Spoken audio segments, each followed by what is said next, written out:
everyone, Victoria. So I want to talk to you about cheating on yourself, on your diet, on your lifestyle, basically on your goals. So what is it that's making you want to self-sabotage?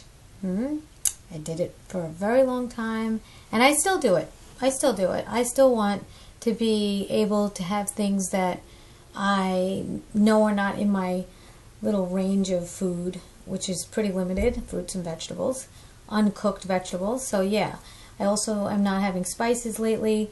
I'm over my 30-day mark of overt fats, but I'm not continuing to have the overt fats because I just don't feel like I want it. I'm interested in, trying to fill a craving sometimes that I have. When I go to Manhattan, I smell the beautiful aromas that I'm used to, and I used to frequent every restaurant there, and it's hard to deal with when you smell those aromas and you're getting seduced by them.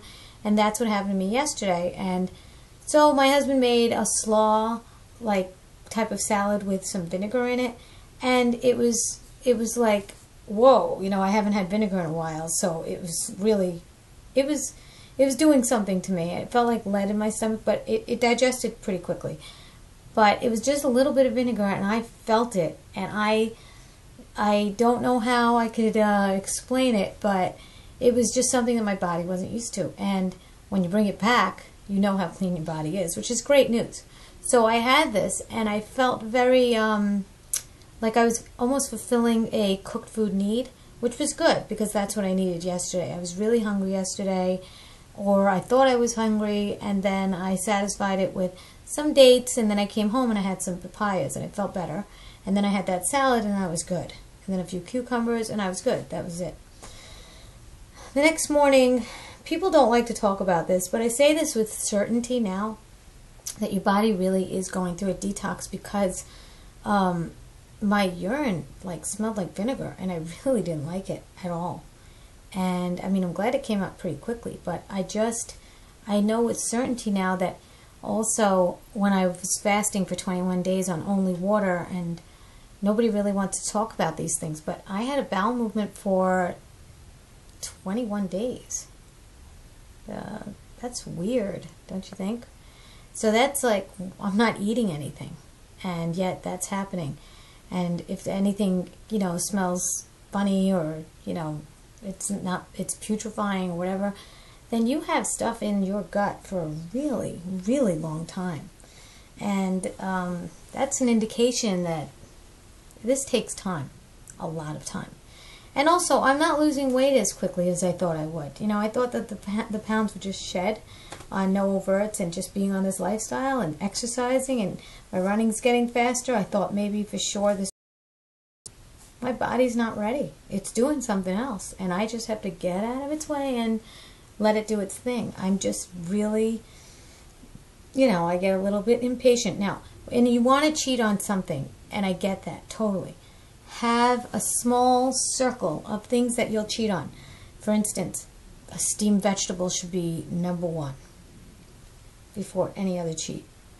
And then see if you still want something else. If it's not a steamed vegetables, go to a yam, peas also, or, kind of vegetable, starchy type of vegetable. You might satisfy it like that. But if you really have to go to yams or potatoes, air pop popcorn, you're going down a slippery slope, and you might add salt to it and all that stuff, and then you're, before you know it, you're eating mushroom barley soup. That's what happened to me. If you're satisfied with just doing that and keeping that your main focus right now, instead of just going all or nothing, I really believe that if you're really not ready, you really are not ready, and it's okay to not be ready. You don't have to be ready like all the other gurus and all the other, elite athletes and stuff, including my husband. You don't have to be ready. Don't rush it. If you want it to be ready, if you want to be ready, then just work towards it. But I mean, steps, man, that's so much more important than, going all or nothing, because you'll go to the fast food restaurants. You'll go to what you're used to doing. And if you have a small circle of things that you will eat, if you don't eat just cooked fruits and vegetables, you'll have those on hand and see if you're still hungry.